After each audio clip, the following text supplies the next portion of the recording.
Hello, my friends. I hope you're having an outstanding, fabulous day. It is Real Estate Tuesday. I need to start doing a legal tip here and there, but it's Real Estate Tuesday. Thank you all for tuning in. Thank you all for being my friends. Thank you all for being my subscriber. And if you're not, boom, smash the subscribe. Click on the like, click on the bell, share my video. Tuesday real estate tips are always short and sweet.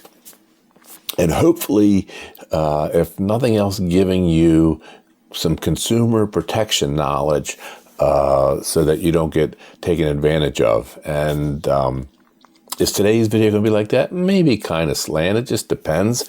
So today's video is about repairing your sunken concrete slab. Could be your driveway, could be your sidewalk, could be inside your garage. It could be sunken steps. It could be sunken patio. It could be sunken pool deck.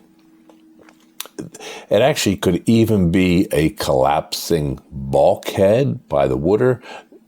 Anything concrete-wise that is failing because of a structural issue, this could be a remedy for. And that is concrete replacement? No. This is actually typically a cheaper alternative. Does it work in every case? No. Does it work in a lot of cases? Yes. Is it becoming more popular? Yes. Is it becoming more affordable? Yes. Is the technology improving? Yes. And this came up because one of my neighbor's garages sunk a lot.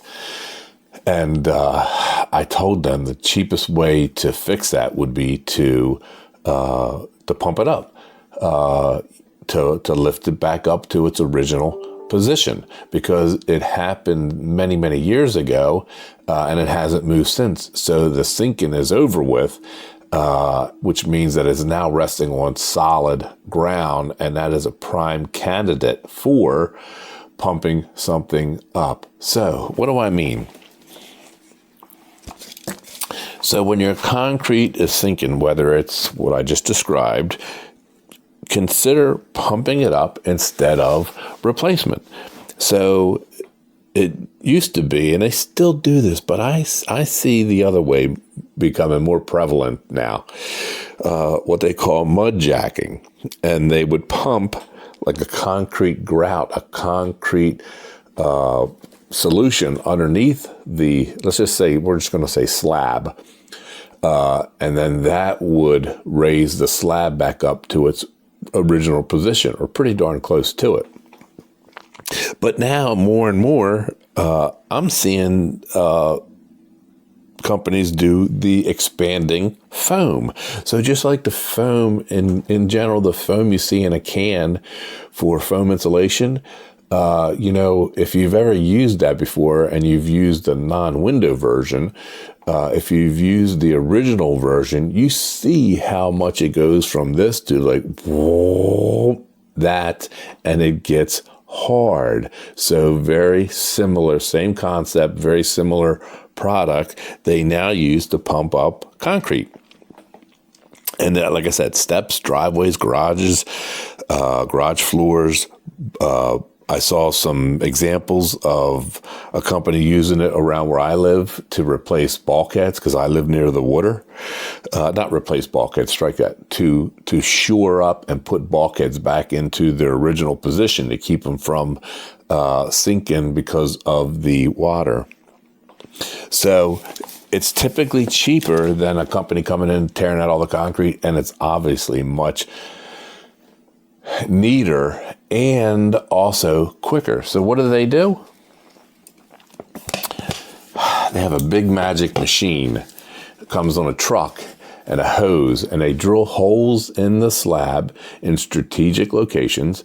Bzz, bzz, bzz, bzz. And in those holes, they put their magic nozzle, and then they're pumping in foam. So this is the garage door right here. And this is the driveway, and the driveway has sunk. And they typically can do like 8 to 10 inches of a drop. And so from the machine out on the truck, they have a hose, and then they have a big pumping thing where they have their little handle they press, and they inject foam underneath the slab, and it just fills up the void, fills up the void, fills up the void, and then it starts expanding. And as it expands, it pushes this slab up. And I've seen examples of it where the slab is right back up to the surface. Now, the more experience, the better. Why?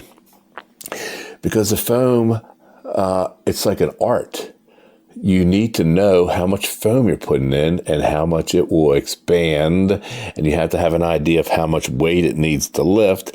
And that's all art. There ain't no book that tells you, okay, this is what we do.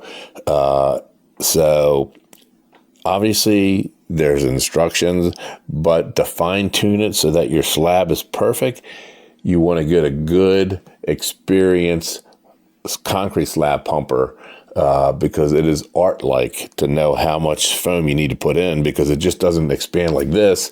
It takes a while, and it'll just start going up and up and up. And typically, they'll have several holes, and they'll do a little bit, and they'll just keep working it up, working it up. And this works for steps, slabs, patios. So the next time, if you have an issue with sinking concrete, whatever it is,